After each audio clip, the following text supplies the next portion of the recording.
दब के जीना, घुट के जीना, निराशाजनक मेंटेलिटी से जीना, जीवन को केवल काटना, ये सब अगर कर रहे हो तो ये एक बीमारी है। जो तुमसे ज़्यादा ताकतवर है, जो तुमसे ज़्यादा संख्या में है, या जो तुमसे ज़्यादा विकसित है, या जिसके पास धन अधिक है, एक पैरामीटर होता है जिस पैरामीटर पे आप ये आते हैं कि भाई सामने वाला जो व्यक्ति है, सामने वाला जो पर्सनालिटी है, वो इस एक पैरामीटर पे मुझसे आगे है, या इस एक पैरामीटर पे मुझसे बेटर है, और इस कारण से वो आपको दबा रहा है, वो आपको कुचल रहा है, वो आपको परेशान कर रहा है, शोषण कर रहा है आपका, या ये कहा जाए कि एक तरीके से वो फायदा उठा रहा है इस बात का कि समय आपका खराब है, इस बात का कि आप कमजोर हैं, आप अपने हालात से मजबूर हैं, आपके हालात ने आपको गरीब बना के रखा है, कमजोर बना के रखा है, इस बात का वो फायदा उठा रहा है। और परिस्थितियां भी ऐसी हैं कि उन्होंने आपको जीवन जीने के लिए छोड़ा ही नहीं है, वो ऐसा उन्होंने कर दिया है कि अब आप जीवन जी नहीं रहे हो, जीवन काट रहे हो। और ये डराने, दबाने, भटकाने, या एक तरीके से आपका शोषण करने, इन सब का जो उद्देश्य है, जो मोटिव है, वो एक ही है, आपको अपने फोकस से भटका देना,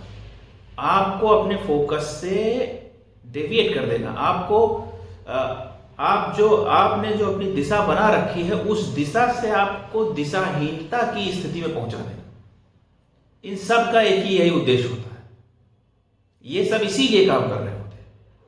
और अगर आप इन सब की हरकतों को ध्यान देने लगते हैं तो सही मायने में फिर आप फोकस से हट जाते हैं, सही मायने में आप दिशा से हट जाते हैं, दिशाहीन की स्थिति में पहुंच जाते हैं। ये वास्तव में आपके लिए घातक होती है, ये आपको नुकसान पहुंचाती है। कोई सेकेंड पर्सन आपको क्या कह रहा है, क्यों दबा रहा है, क्यों आपको छोटा समझ रहा है, या क्यों जो है आपको शोषण करना चाह रहा है, या कर रहा है या नहीं कर रहा है, ये सब कोई मायने नहीं रखता है। मायने सिर्फ ये रखता है कि भाई उसके ऐसा करने से आप डेविएट हुए क्या, आप अपनी दिशा को भूल गए, आपकी डायरेक्शन क्या है, आप किस लिए काम कर रहे हो, आपका मोटिव क्या है, क्या ये सब भूल गए आप? क्या उसके उस षड्यंत्र में, या उसके उस तरह तरह की जो चीजें की जा रही हैं, उसके आवेश में आके, उसके नियंत्रण में आके कहीं आपने उसको सीरियसली तो नहीं लेने लगे, आप कहीं आप उसको गंभीरता से तो नहीं लेने लगे? ये आपके सोचने की बात है, ये आपको सोचना चाहिए। जो डराने की लाइफ होती है, जो भटकाने की लाइफ होती है, आपको परेशान करने का जो समय है, जो उसकी लाइफ है, ये सब समय ऐसा है जो अनिश्चित है, और इसकी लाइफ बहुत कम है,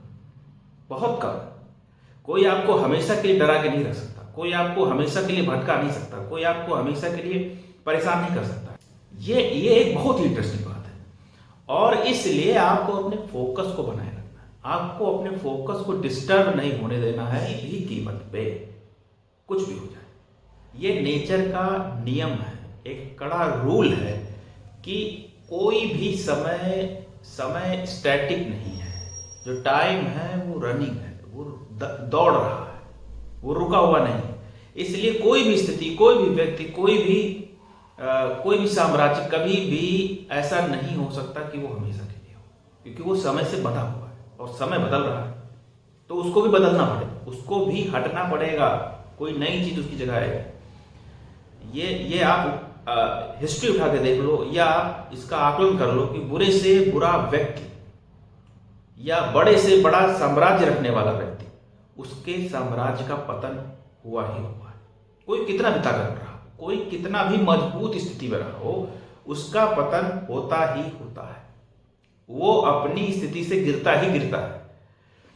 बुरे से बुरा व्यक्ति, खतरनाक से खतरनाक व्यक्ति, वो भी कभी न कभी काल का ग्रास बनता है, वो भी कभी न कभी किसी न किसी के द्वारा मारा जाता है। ये निश्चित है, आप सोच भी नहीं सकते हैं, आप इमेजिन भी नहीं कर सकते, आप कल्पना भी नहीं कर सकते कि ये व्यक्ति भी कभी हराया जा सकता है, या इस व्यक्ति को भी कभी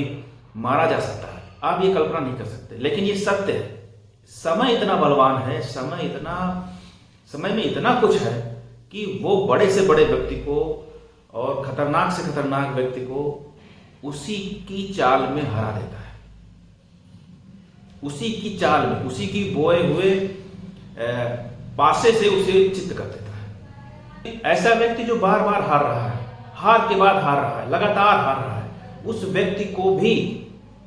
समय जीतने का मौका देता है, एक बार जरूर जिताता है, कहीं ना कहीं किसी न किसी स्थिति में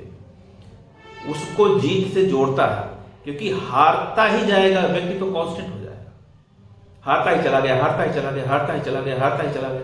ऐसा भी नहीं रख सकता है, समय उसे एक बार जरूर जिताएगा। इसलिए ये बात निश्चित है कि बुरे से बुरा समय, बुरी से बुरी परिस्थिति भी आपके साथ हमेशा तो नहीं रहने वाली। ये प्रकृति का रूल है, इसमें प्रकृति का बल है, इसमें प्रकृति की स्ट्रेंथ है, और इस प्रकृति के रूल से ये जो स्थिति है, ये जो समस्याएं हैं आपकी, इनका कहीं ना कहीं रिजॉल्व होना निश्चित है। अब इस बात को समझना सबसे ज्यादा जरूरी है। इस बात को अगर आपने समझ लिया तो कभी भी आप पीछे पलट के नहीं देखते हैं, आप ये नहीं देखते हैं कि किसी ने आपके साथ क्या किया है, आपके बुरे समय में कौन काम आया, कौन नहीं काम आया, आपका बुरा समय कितने समय तक था, क्या क्या हुआ आपके साथ, क्या नहीं हुआ, ये सब चीजें आपके लिए कोई मायने नहीं रखती। इन सब चीजों का कोई महत्व नहीं आपके लिए, इन सब चीजों का कोई महत्व नहीं है आपके लिए। आप हमेशा आगे देखेंगे, आप जहां खड़े हैं आप वहां से सामने की तरफ देखेंगे कि मुझे किधर जाना है। और सही मायने में लाइफ ऐसे ही चलती है, पूरी तरह से रफ नहीं है, पूरी तरह से स्मूथ नहीं, पूरी तरह से प्लेन नहीं है, और पूरी तरह से उबड़ खाबड़ भी नहीं। ये कभी स्मूथ है, कभी रफ है, कभी स्मूथ है, कभी रफ है, ये कभी उबड़ खाबड़ है, इतनी उबड़ खाबड़ है कि मुंह के बल गिर जाओ, और कभी इतनी प्लेन है कि तुम्हें देखने की भी जरूरत नहीं, सिर्फ आंख बंद करके चलते जाओ,